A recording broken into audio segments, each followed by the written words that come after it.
Phantasma. Let's talk about it. So I went through a journey when I was reading this. So I started reading it and then I was like, this sounds a lot like Caraval. And then I was trying to get it out of my head, like, no, it's completely different. It's a completely different book. It's a completely different author. Stop comparing the two. But when I say it's so similar, it is insanely similar. If you've read Caraval, does this sound familiar? So her sister goes into a deadly game where there can only be one winner.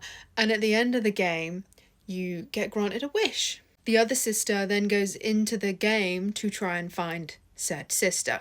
You know, I've heard it before. So it was around the 40% mark that I was like, oh, I don't know if to DNF it, but I was like, no, do you know what? I've started out. I'm just gonna keep going. I only read DNF books if I'm bored or I really hate it. And this was just like, I've read this before. So I carried on reading it. It was entertaining, don't get me wrong. Throughout the whole thing, I was entertained. It's an easy read. It's definitely spooky season vibes. And then I got to the end, and the ending was literally Once Upon a Broken Heart series. Like the end bit specifically, I was like, what?